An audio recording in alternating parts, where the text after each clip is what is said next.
So, this great quote here, we're talking with, if you're just joining us, we're talking with Julia Sakharova, uh, professor, chamber musician, soloist, international violin star, um, here about stage fright, because we got this great quote the other day. So, people ask all the time, how do you overcome nerves on stage? What are some strategies? And I had said, to this one participant that, um, you know, decision making, making decisions was a great way to overcome something, because once you've decided what it is that you are going after, then it's, I don't know, that it does something for the nerves. And there's this great Rosa Parks quote that I came apart that said, decisiveness is the fear killer, you know. Um, and her decision, her decisive decision to, start the not start the bus boycott, but not give up her seat, right?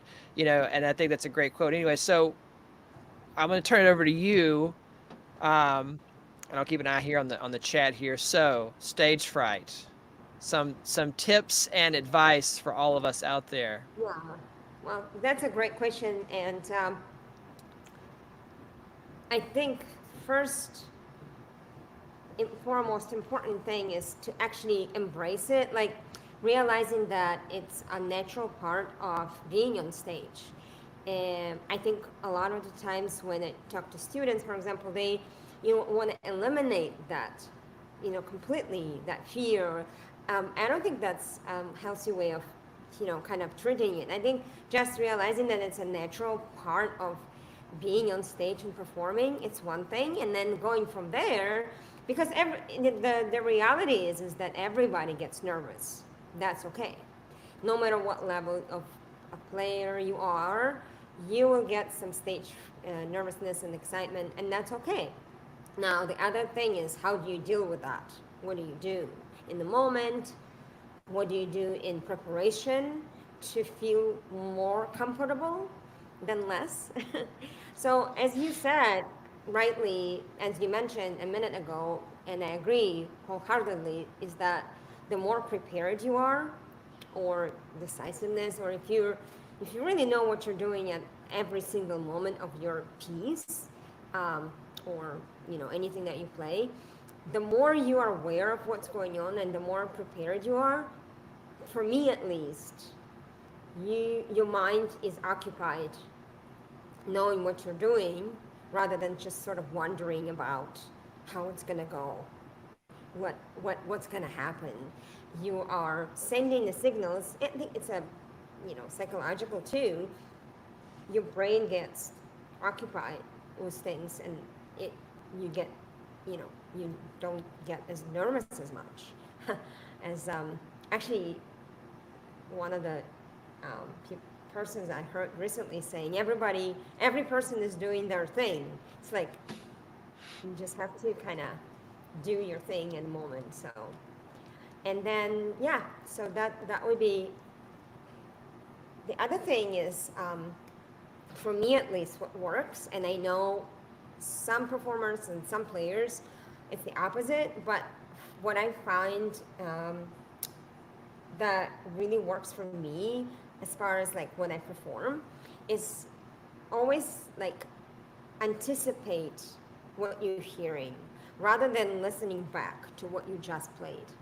And I think that's it's kind of it's a trap, because it's sometimes we play something, we make a mistake, or we're not happy with something how it goes, and we try to analyze what just happened, and instead of focusing on what's coming next, we let ourselves go through what just happened. And what happens then in the end, instead of anticipating and looking for how you can influence what happens next, you wasting your time thinking back, and you can't change that.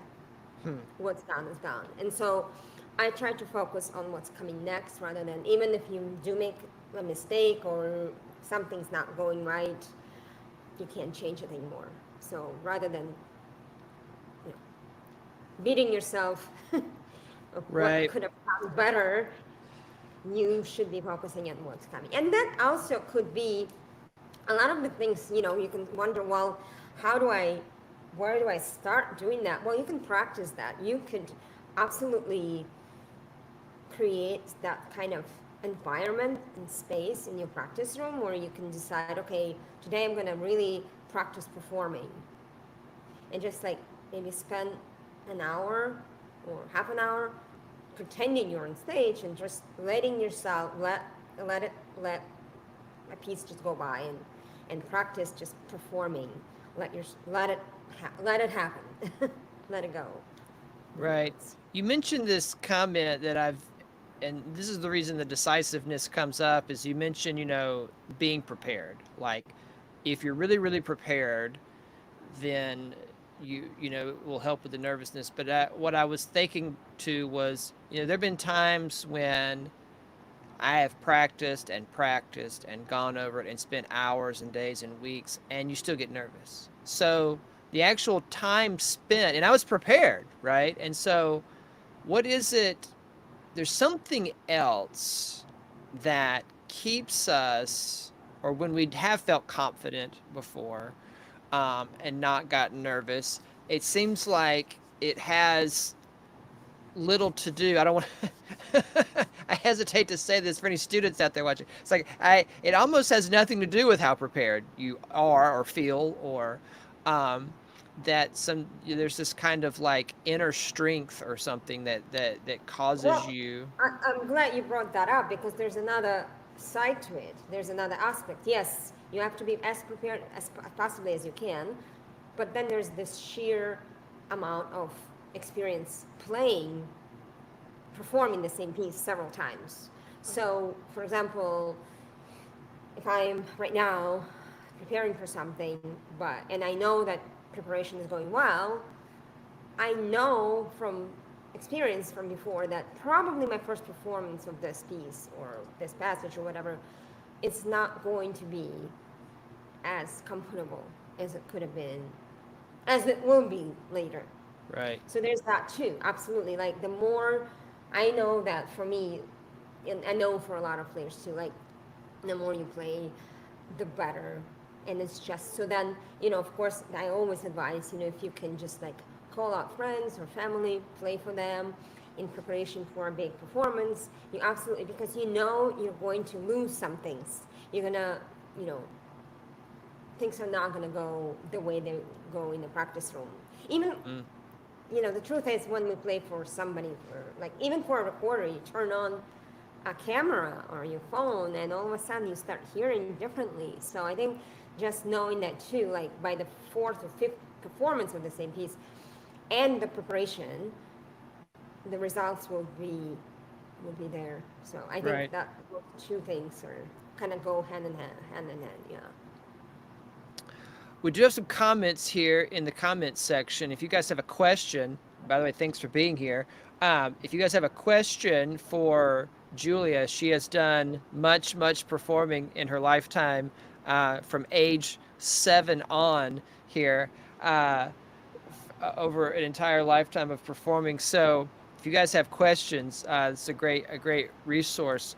We'll just keep chatting here. And somebody said butterflies actually improve performance to a point. You kind of mentioned that. Why do you think that is? Why is it that? And I heard Stephen Isserlis, the famous cellist, talk about this recently. He's like, oh, I get nervous all the time. He's like, I don't think I'd ever want to not be nervous on stage. What is it about that energy? What does it bring to a performance? Well, I think let's make a distinction between butterflies and sheer fear of stage, right? That because there are cases where people get so nervous that it's debilitating. Yeah, and then that we have to talk about that separately. But I think if you're very well prepared, and if you had a few performances before your important stage appearance, then having this excitement, I think that's great, because it adds that spontaneous sort of feel, right? Because you don't want your performance to be, yes, you have to be prepared, but you also don't want to sound like you're measured everything and everything is just in right places, but lacks the sort of inspiration is in the moment. Right. Because the truth is, the more prepared you are, the more there's room to be spontaneous. The more you can live on stage, literally, the more then you can be creative. That is only possible really when you're very well prepared, because then you can have the room to be flexible. And I think that excitement, knowing that, oh, I'm going on stage, now I can just sort of experiment with that. I think that has to do with that too, and Since you mentioned preparation again and going right on stage, I'm remembering I was, by the way, for all of you out there, I have another interview. I'm excited. I think this is our first live interview on the channel, so this is exciting. I do have another one actually to edit down, that I did not do live, but that I recorded. And we were talking, and I was reminded of this quote from Abraham Lincoln, which is, well, it's attributed to Abraham Lincoln. I still need to look up if it really is true, or if it's urban legend.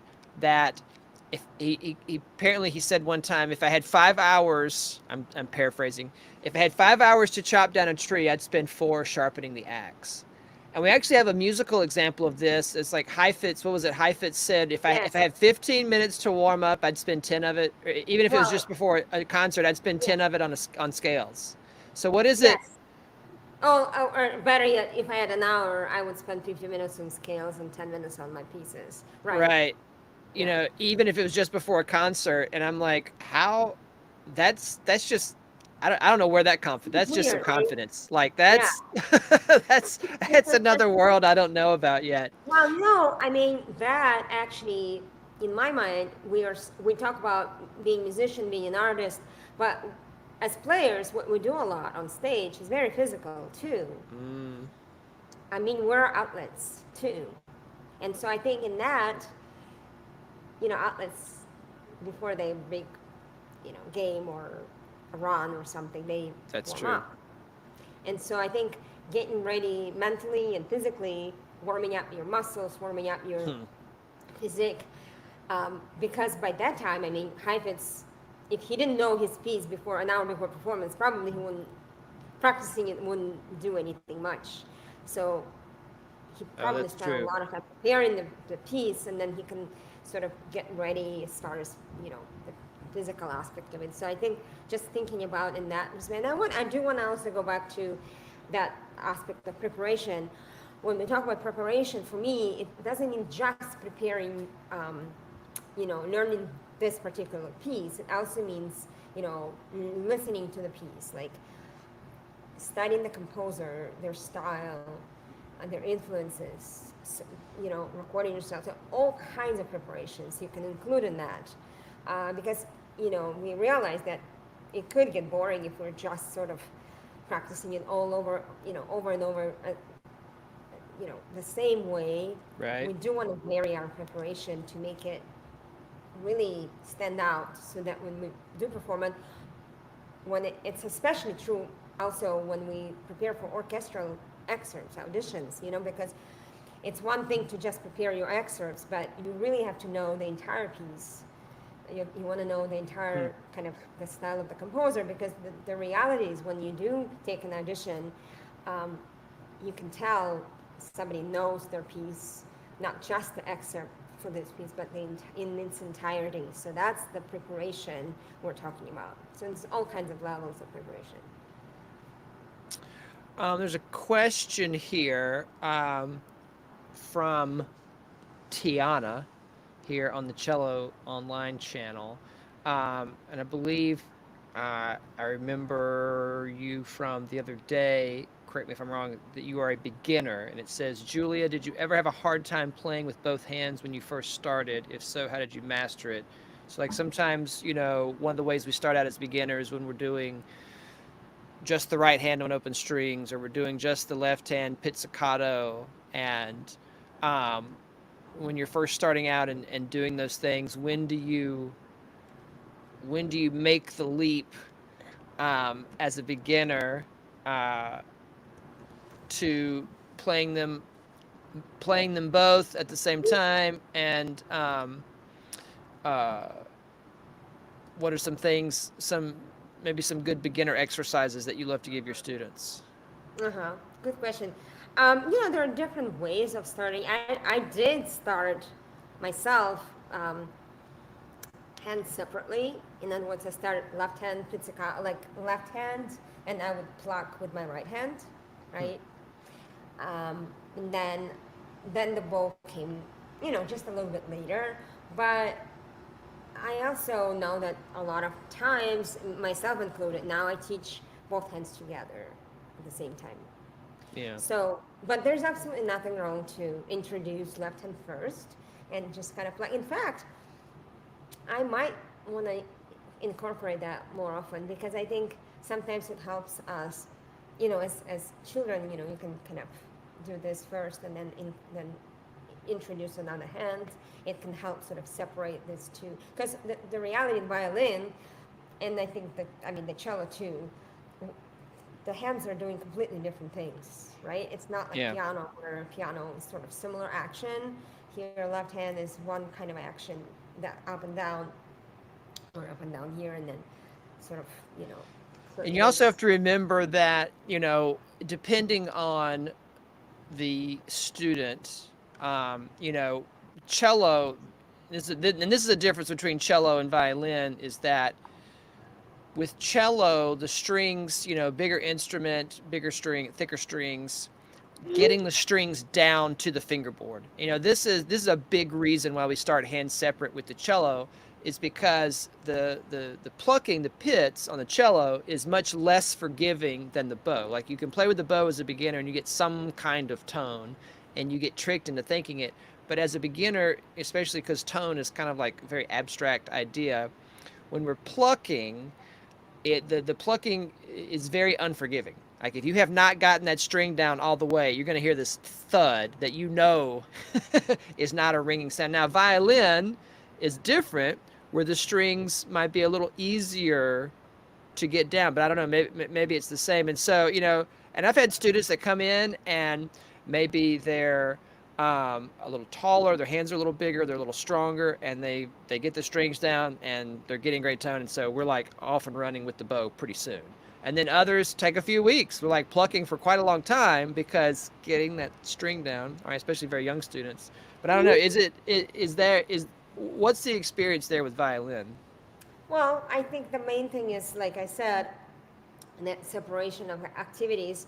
But now, I'm also thinking one benefit of it would be, because, the reality again is, when we do finally get to the stage when we play advanced stuff, we don't practice pizzicato. Right. Like, there's a great example in Debussy String Quartet, second movement, right? It's full of there's pizzicatos are just all over the place, and they're hard pizzicatos. And that would be a great opportunity in the very beginning to actually get used to practicing pizzicatos, even for the reasons that something that's coming up, because we sort of ignore that. It's like, oh, whatever, that's pizzicato, that's easy. Yeah, we do take it for granted. I find myself, as I get older and I get more picky in the classroom, I find myself teaching pizzicato more and more and more, because I want it to sound better, and the timing of it. And I think a lot of students don't understand that it's supposed, that it's really like a bow retake, that your finger is set. This is what I teach all the time, is because people are getting their finger to the string. I'm glad you mentioned that, because I was just going to jump on that, is that it also lets us know, when we talk about the bow, to pretend it's like pizzicato with the bow, right? Because we set the bow and then we pluck. It's the same thing. So I would actually maybe start incorporating the pizzicatos more into beginners, because that would be something that you can do. So yes, I think that's a great question or comment that somebody had. Anyway, get two string players together. We'll be off and talking about pizzicato for the next 2 hours. We can talk about left-hand pizzicatos, because their left-hand pizzicatos exist, and all right, that's another whole other aspect. But it's a great question as a beginner. Like, when what are we thinking about when we're starting, and then how, what are we thinking about when we're, putting hands together. One thing to keep in mind when you do block and pizzicato is that it, and usually students get like too confused. They swap those things. They want to bow with the fingerboard, right? Because it has less resistance. But we should go actually closer to the bridge. But Right. with pizzicato, it's the opposite, at least for violin. That's right. You do want to pitch where the fingerboard is. You don't want to pitch where the bow is, because if you pitch there, it's very hard to get the string Too going. much tension. Too much tension, exactly. And it responds much better if it's away from that point where the bow is. So that's, and usually I get students where they just switch those things because it's easier. But Yeah. It is interesting. That's right. Students will pluck way too close to the bridge and then put the bow over the fingerboard. I never thought about it, but actually, it is the opposite. Well, I try to tell them that the bowing lanes, we talk about bowing lanes and where the forte lane is and the piano lane. I say all of that shifts back towards the scroll when you're plucking, right? The fortissimo lane is at the end of the fingerboard, and the piano lane is like in the middle of the fingerboard. If you want to play, quietly versus loud. So if you guys, we have a few more people that have joined us here. I can see. If you have a question for Ms. Sakharova, either about stage fright or nervousness or anything else music related, love answering the questions here. Keep them coming.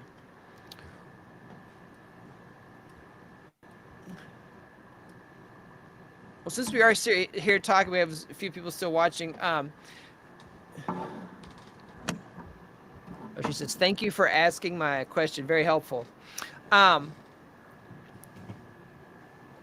What's it like, since we're sitting here talking about stage fright and nervousness? What's it like being a concertmaster and having a solo? And there, and it's like, it's not just an audience, but you have 65 people that are also musicians sitting there listening to you. Audience from all over the place, right? It's like you're not just playing to the audience. You have musical eyeballs on you. How do you not get nervous when that's happening? Isn't it? Yeah. Just do your best. Just do your best. I hope it will all be good. No, but I mean, a lot of these things about preparation is that's where they would come in place, is to really test your preparation in the moment. But concertmaster position, if talk about just what it takes and what sort of duties are there. There's a lot of aspects, right, that involves in being a concertmaster. It's not just playing your solos, it's also being able to communicate.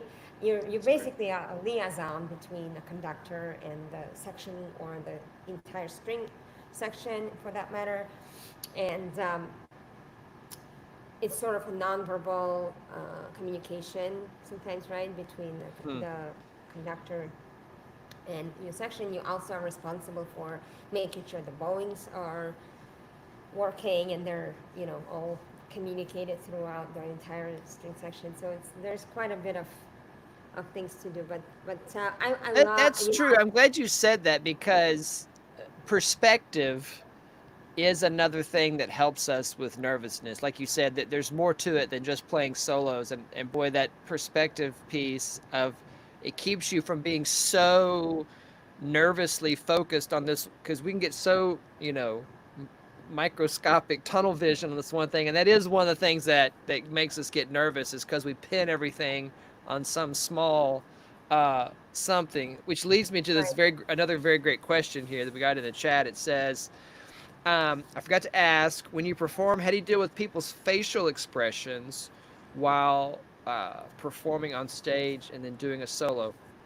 So I think this is a great question to talk about perspective. You have to remember that the audience wants you to be successful. People came, whatever situation you're in, people are sitting there and they want to hear good music. They want, sometimes They it pay feels like the money. They audience want is to out to hear. get us, They like the want to audience dance. is the enemy, you know. But you have to remember, like, think about yourself as an audience member, right? And some of the things that maybe my mind drifted, and I have to remember, like, oh man, if somebody was reading my facial expression right now, they might think I hate this performance, and I'm not, that's not it at all. And so you really have to keep this perspective of, like, you don't know what anybody's thinking at any given moment. It might, you could read all sort, read the tea leaves, as they say. Um, you could read all sorts of things into somebody's facial expression, and you'd probably be wrong. you know, Well, I mean, because, yeah, I can speak for myself. I know that my facial expressions oftentimes don't match what I feel inside, and I struggle with it too. I mean, I can openly talk about it. I know that if I'm conscious about it, I can sort of anticipate what it can look. But sometimes when you're just sort of in the moment, even when you play, I don't know if the question was about playing on stage and having facial expressions or just listening to somebody. no, But no, yeah, I was talking about, it was like, if you're playing and you're looking out the audience while you play, and somebody looks like they hate your oh, I performance, see. basically, like, or they I look see. like they're really bored, and Yeah, it's like, and then we see that, we're like, oh no, they hate my yeah. playing, or No, I think that you should not pay attention try not to pay as much attention to that because you can drive yourself crazy oh yeah, thinking what that person is thinking, and the truth is that really they can be going thinking about so many things, or they be in the moment and it cannot read correctly. I can speak for myself. So. yeah, yeah, And great question. speaking of special, facial expressions as a performer too, you can make all kinds of faces when you play, and they can be funnier and they can be kind of strange too. So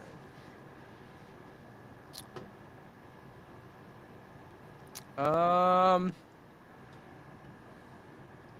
let's see if there's any more questions here. I'm trying to, sorry, navigating here. Some new software.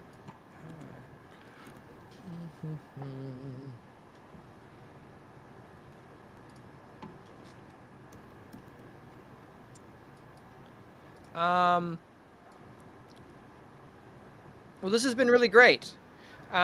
If there's no other questions here for our guest, um, I think we've covered. I think we've covered it all here, including a couple of extras here. Um, well, I want to thank you for coming on this evening here, because you're on the East Coast, yes. So it is now 10:30 your time, and that's right. and uh, maybe tell us where you're watching from here in the world. Um, Let me see if there's any more.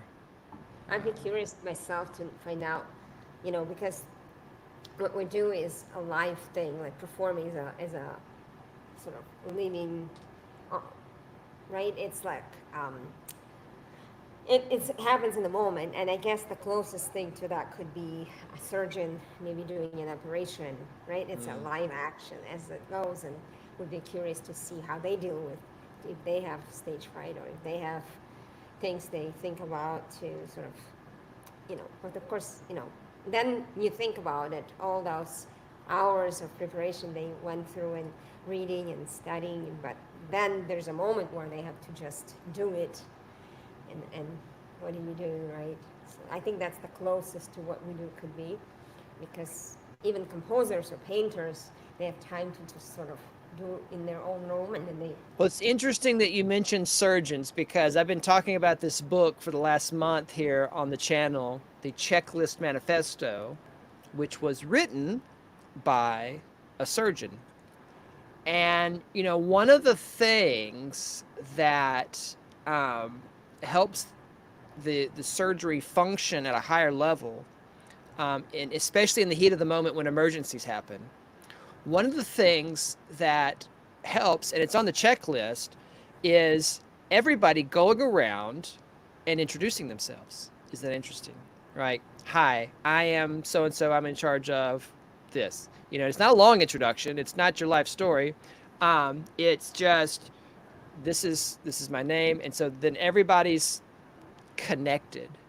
And if an emergency, if something does go awry, something goes south there, then the whole team functions at this like much higher level to deal with whatever's going on, right? Because relationships matter.